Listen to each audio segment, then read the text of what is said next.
What's up, fam? Wanted to see if I was able to just make a quick short video today to update you guys.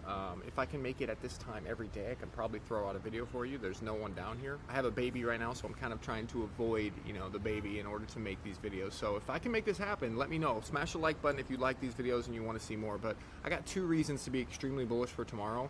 2 reasons that really no one's talking about. The last NFP report that came out, guys, is the jobs report. The last NFP report came out on August 1st, and Bitcoin went from $111,000 straight to $124,000 in a straight line. The next NFP data is tomorrow at 8:30 a.m. Eastern time. So if you don't think this could happen again, I think you're crazy. I think when the job market shows weakness, it's the reason this is happening is very simple. The job market, jobs are going down, which means there's less jobs, which means the Fed also has to lower rates, okay? The Fed lowers rates in order to stimulate the economy to get more jobs. That's the gist of it. And before this print, the jobs market was pretty strong, but then the jobs market started showing weakness. And what happened after that? Powell started getting very, very dovish. He talked at Jackson Hole and said, look, I'm going to cut rates. And the odds of a rate cut went soaring through the roof, right? I think the same thing will happen tomorrow. I think people will say, wow, the job market really is cooked. The Fed really is going to cut rates, and we're going to have liquidity into this market. So that should send Bitcoin up. That should also send Solana up. Solana looks amazing. If Solana can just turn this 210 area into support here, which it's trying really, really hard, I think it's going to 250 next stop, and then from there to $300, probably in September, because everyone's saying, oh my gosh, it's a bearish September, even when statistically that's not accurate. It's a statistical coincidence that Septembers are bad. It has nothing to do with September actually being bad. So if you're selling because September seasonality, you're an idiot.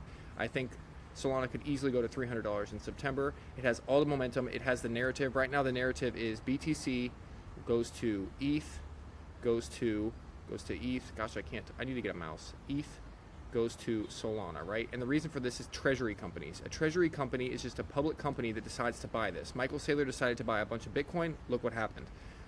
Tom Lee decided to buy a bunch of Ethereum. Look what happened. Now, companies are going to try to decide to run the same playbook back on Solana. And Solana actually has users, it's actually used by everyone, and it's going to have this crazy flywheel. Add on to that the fact that the pump chart, which is Pump Fund, looks insane. This thing's going to new all-time highs as well. And Pump Fund is basically the app on Solana, right? And so if you have an app that is getting a ton of users and a ton of activity, plus you have treasuries, you have public companies coming into Solana, I think that the Solana pump is going to be even bigger than the Ethereum pump. And the Ethereum pump was insane. If you guys remember, Ethereum went from, this is when Tom Lee started buying Ethereum right here at $1,300.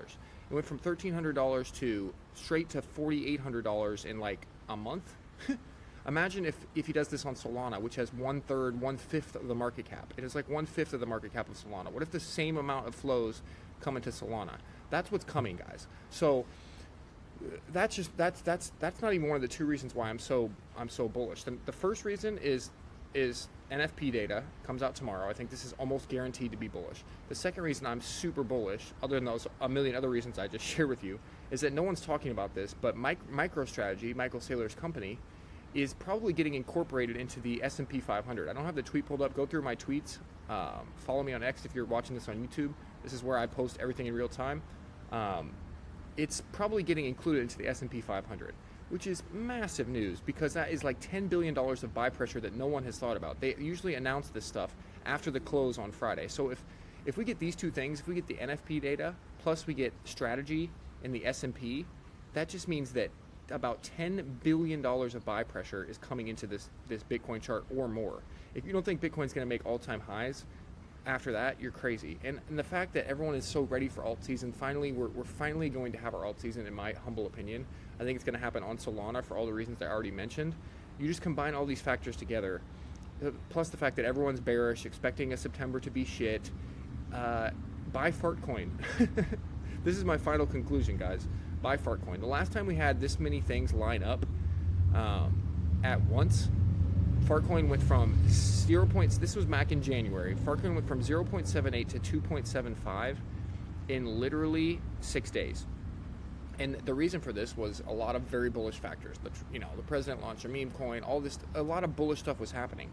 But I think it's kind of the same situation here. The president kind of launched another meme coin. He launched that Wilfy thing. I don't think it's similar, but they did kind of get more attention back on crypto, which is one thing. It bottomed at the exact same price at a perfect price of 69 cents. I mean, come on, that's the perfect bottom for Farcoin. I don't know what else to tell you. And I think we should target 420 next. Why not? Like, let's target the two funniest numbers in crypto. Why not? I seriously think that if it's just thinking it through more than just looking at the lines on a chart, right? Everyone's looking at charts like, oh my gosh, this one chart is bearish. You're just taking these charts out of context. You have to look at the whole thing, like what I just told you. Tomorrow, the most important thing is this NFP report. If this comes in good, Bitcoin's going to go up. If Bitcoin goes up, Solana's going to go up. If Solana goes up, Farcoin's going to go up.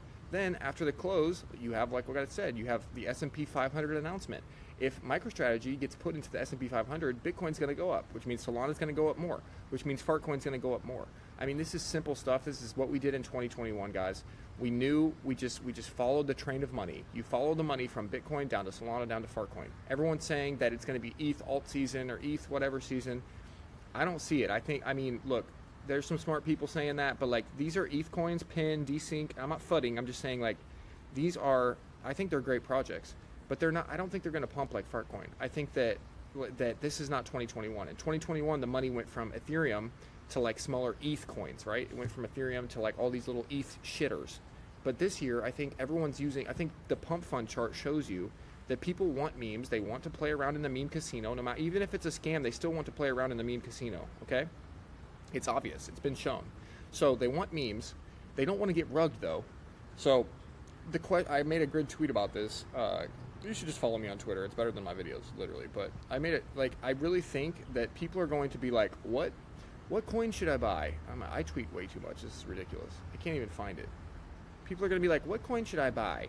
And then they're just going to go and they're going to buy Farcoin, because Farcoin is the consensus coin, guys. It is the coin that everyone knows about. It's the coin that everyone has heard about. It's the coin that steals all the attention. So I think I know the chart is crazy. I know the chart is AIDS. But once we turn this into support, I think the only thing for this thing to do is to go back up to all-time highs, and just people will just start screaming about it because they love to talk about Farcoin. It's like it's an attention flywheel. One person talks about it, everyone's like, what? Farcoin? And then more people talk about it, right? So that's why I have a humongous bag of this. I think it's going way higher. My thesis has taken way longer than I wanted to play out, but I think it's going to play out here, and I think tomorrow will be the catalyst. So there you go, guys. If you enjoyed this video, please smash the like, please retweet, please do all the things. I'll post this on all the platforms, and hopefully I'll see you guys tomorrow. All right, bye.